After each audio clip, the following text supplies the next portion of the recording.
Hi friends, welcome back to my YouTube channel. If you've never seen me before, my name is Kirsty. I like to sit down and talk about true crime, and I would love it if you subscribed because I see every new subscriber.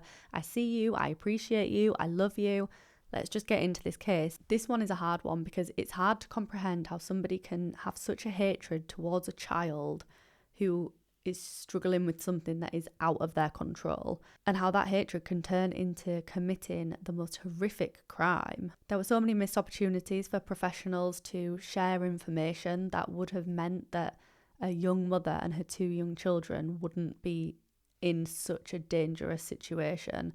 And I just hope that sharing this story on behalf of Bethany's parents, Caroline and Darren, I just hope that it helps somebody else not be caught up in this kind of situation. 26-year-old Bethany Vincent lived in Lincolnshire. She was loving, caring, really family orientated. She always had a wonderful relationship with her parents and her sister Chloe. One of Chloe's favourite memories was going to Centre Parks as a family, and I relate to this so hard. I'm also like a Centre Parks family child, and she said that she has the best memories of them going swimming and going down the rapids at night when it's dark, and I just get it. That to me is like a core memory as well. Bethany had a 9-year-old son called Darren, but he was known lovingly to everybody as DJ. When he was 2, he was diagnosed with autism. The family said that they could tell that he just wasn't developing as other children were. He wasn't kind of hitting the same milestones. Even though he had these development delays, it didn't affect anything. His diagnosis didn't change anything. His family absolutely adored him. He was a complete joy, loved football, really loving, caring, just a sweet, sweet child. Both Bethany and his dad, Kieran, absolutely adored DJ. Even though they'd separated as a couple, they co-parented really well, and they both put DJ first. He was just the apple of their eyes. He was number one. Bethany would meet a man in 2019 called Daniel Boulton. They met on a dating app. He was 30 years old and unemployed. At first, he seemed nice and as though he was quite understanding of DJ's needs, and that she had to be there for him a lot because of the things that he struggled with, and he seemed like a nice person. Everybody seemed on board with this new relationship. Bethany said that they used to go to the same primary school, but then as he got older he ended up moving away, and then he just kind of recently moved back to the area, so it wasn't like he was a complete stranger to everybody in that neck of the woods. Like, apparently he used to be from there, and then now he's back. But Bethany's family started noticing a few little things that made them think like, oh, maybe that's a little bit of a red flag, but nothing too serious to start with. So it would be little things like Bethany not ringing her mum as much. So she used to ring her mum all the time. They used to speak on the phone every single day. And when she got into this relationship, she stopped doing that. And Caroline just thought, well, she's in a new relationship. You know, she's got a new man. She's busy. She's got other stuff going on in her life. Like, I'm not going to ring her and pester her all the time, but it was just a little bit of like a, oh, that's different kind of vibe. But then more things would happen. Like, her family would pop around and she would, rather than welcome them in with open arms like she always would do, she'd slam the door on them and close the door quickly, and she'd ring them every now and again and be really upset and be crying like they'd had a big argument, or she'd be really quiet talking to them on the phone, or she'd be really quick, like she could only talk while he'd popped out to the shop, and then she'd quickly have to hang up when he was coming back. It also made things a lot more difficult because he actually cut off the internet at one point, so she couldn't really communicate with people very easily. It was becoming clear to her family that he was manipulative, he was controlling, and he was doing these things slowly, so it was like a gradual thing. So it wasn't completely noticeable maybe to Bethany, but it was noticeable to everybody around her. Then at one point, Bethany would tell her family that Daniel had actually spent time in prison before in his past, and it was for a fight that he'd got into with somebody else. She told them that he got 8 years for this, and her family were really skeptical at first. They thought, you don't get 8 years in prison just for a fight. That seems really, really unlikely. But they had to just kind of take Bethany's word for it, because she said, no, he's told me the full story. This is everything that happened. I believe him, so, you know, you have to kind of believe me, sort of thing. In reality, though, they wouldn't find out until later on that it was actually a very, very serious, violent assault that had happened that he got 8 years in prison for. And that wasn't the only brush with the law that he'd had. He actually already had a restraining order against him from an ex-girlfriend. But Bethany's family and friends had no idea about this past. Daniel had long-standing mental health issues as well, and he did have involvement with mental health services and had been referred to a community mental health team by his GP in January 2020. And in the months after this, he was seeing a number of different professionals. Despite getting this kind of intervention, he had big moments of being nice and then being a monster. It was Jekyll and Hyde all the time. Then Bethany reveals to her family in December 2019 that she is pregnant with Daniel's baby, and I think the family's first reaction, it was a bit deflated because they could tell that this relationship was not the best. However, their daughter bringing a child into this world is obviously incredible. It was just a shame who the father was. But during this time when Bethany is sharing this really lovely news about a baby, Daniel is actually worse than ever. He's threatening her, he's saying horrible things, he's calling her a shit mum, saying she can barely even look after one child, how is she going to look after another?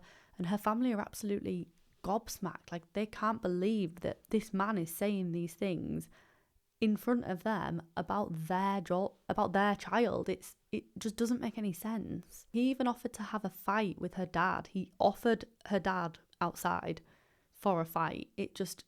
The entire thing just snowballed and just got worse and worse. And then this ended up driving a little bit of a wedge between Bethany and her family. It was just a classic case of manipulation at its finest, where he was able to worm his way in and just make situations difficult. Bethany would end up giving birth to a baby boy. Her mum was there when she had the baby, and everything was really calm for about a week or so. They were in a newborn baby bubble, everything going really, really well.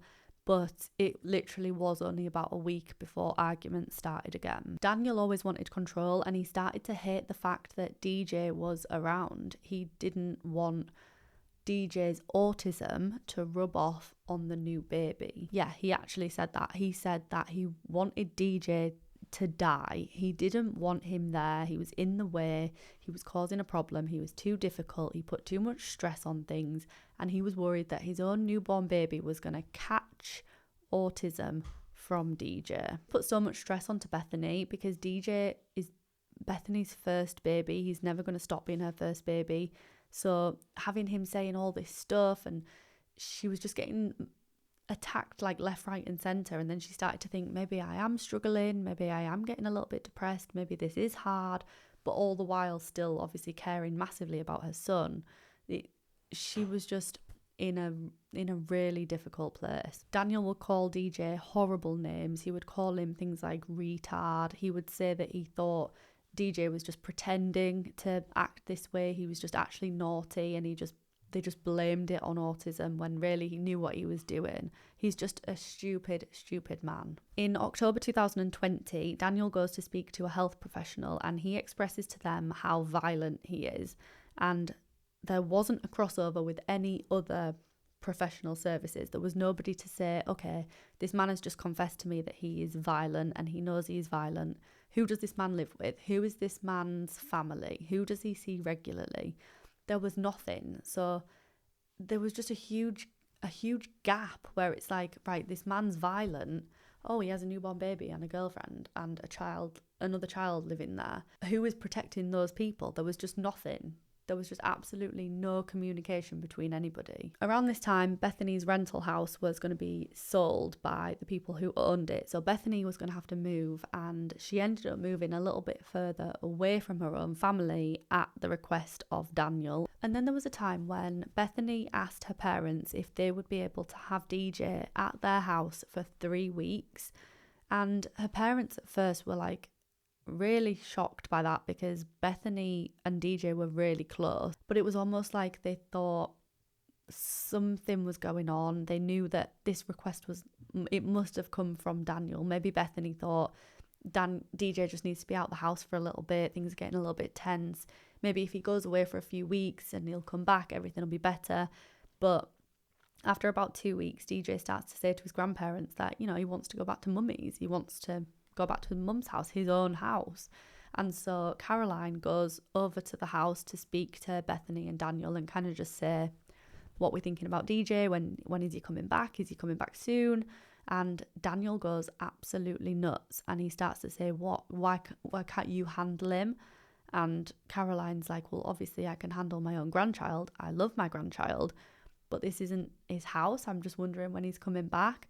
And Daniel's just flipping out. He's just horrible, and he gets physical. So she obviously went to the police, and he was arrested and he was taken into custody, but then he was conditionally bailed and told that he wasn't allowed to have any contact with Bethany. Around the same time as this, DJ, who had a really good relationship with his school, he loved his teachers and school in general, he told them that his mum had been pushed down the stairs by Daniel, and yet the school did nothing. They didn't tell anybody anything. They didn't pass this information on to anybody. It went completely unnoticed. Despite being told by the police that he was not able to contact Bethany in a restraining order, he continually broke this and continued to harass Bethany as he felt like he was getting more and more out of control. He ends up going to a homeless shelter, like a hostel in Skegness, which is actually a little bit further away from where Bethany was staying. She ends up seeing her family a lot more. She seems happier. She seems like back to her normal self. Plus, he didn't actually drive. Daniel didn't drive, so it felt like there was way more gap between them because he couldn't just jump in the car and come and see her and come and harass her at her house. He couldn't really get there that easily, so it was like a breather. It was a lot of breathing space, and everybody felt really happy about it. Because Bethany's seeing her family a lot more, she decides that it makes sense for her to actually move back closer to them more permanently, like full-time move back. And in May 2021, unfortunately, Daniel learns that this is going to be Bethany's plan. Daniel is completely dangerous at this point. He realises that Bethany is not getting rid of DJ to get him back, and he's not in control of the situation. He is completely losing the plot. He has lost his mind, and over the course of one weekend, he sends Bethany over 900 text messages. On the 31st of May, Daniel starts walking. He starts the 28-mile walk from the hostel in Skegness to Bethany's house in Louth. This is just days before Bethany, DJ and the baby are supposed to be moving house. Moving somewhere where they would be safe from Daniel because he wouldn't know where they were. Bethany and her boys would be around the corner from her sister and from Kieran, DJ's dad, so if they ever needed anything, somebody could be there within minutes. But that never got to happen, and the entire time that Daniel was on this 28-mile walk, he was bombarding Bethany with messages saying things like, there's going to be a nightmare on Home Street, which was the name of Bethany's road. Daniel would get to Bethany's house at about lunchtime and try and get in. He would knock on the doors, he was knocking on the windows, he was shouting, he was screaming, swearing, just causing a complete scene. But Bethany didn't budge, she didn't let him in. And neighbours heard all of this happening, but they were used to it. They were used to Daniel's erratic behaviour and being violent and aggressive, so they didn't think anything unusual, and then eventually Daniel left. Later on, DJ arrives back at home. He'd been with his dad Kieran for a little while because it was the school holidays. When he gets there, Bethany tells Kieran about the fact that Daniel had just been round, but she's quite casual about it, and she kind of laughs it off as though it wasn't a big deal. Like, yeah, he'd been round, but I didn't let him in. Though it wasn't a huge worry to her, which made Kieran then think that if she wasn't worrying about it, he didn't need to worry about it. It didn't seem to be a problem to her. He says bye to his son and to Bethany, but that would be the last time he would see either of them alive. Bethany and DJ ring Caroline just to say goodnight, and Bethany is tucking him up into bed. They're just laughing and joking, talking about the day. Everything is completely normal. It's really calm, it's quiet, it's loving, and there's nothing out of the ordinary happening. They finish the FaceTime and DJ's just about to go to sleep, and minutes later at about 8:20 p.m, Daniel would arrive back at the house and he would smash in the back door. Two little girls who were 9 and 12 years old actually heard shouting and screaming coming from one of the houses, and they looked and they saw where it was coming from, and they saw Bethany in the window, and they go over and try and ask if they can get help. And they can see that she's panicked and that there's a situation going on, and they get really scared. So they run off. But when they run off, they actually ring the police. They're the only people actually that ring the police. Even other people are walking past, adults going by. Nobody does anything apart from those 2 little girls. Daniel then comes outside of the house quite calmly and says to one of the people passing by that they need to ring an ambulance because somebody has been stabbed. He runs off before the police arrive, and when people do get there to go into the house, the investigators say that they have never seen anything quite so horrific in their entire career. They say that it's an absolutely unimaginable scene. They find Bethany on the floor. She's been beaten. She is covered in blood. She has been stabbed to death. And crawling next to her is their 9-month-old baby who has been left in the house next to the corpse of his mother. Bethany had a broken nose and 9 stab wounds altogether, and when the police would go upstairs, they would find DJ in his bedroom. He's wearing his favourite football shirt. He's on the bedroom floor. He's also been beaten horrifically, and he has been stabbed upwards of 12 times. He'd actually been beaten so badly that his teeth were broken, and he had stab wounds in his skull, face, neck, chest, back, and legs. And Daniel was in and out of that house in 4 minutes. That is all it took for him to commit such a horrific crime. 4 minutes. The police immediately knew who had done this. They were aware of the situation at this point, and they immediately go to search for Daniel. Other officers were given the devastating job of going to Caroline and Darren's house to tell them that their daughter and their grandson had been taken away from them. They completely broke down. They knew in their gut who had been responsible for it.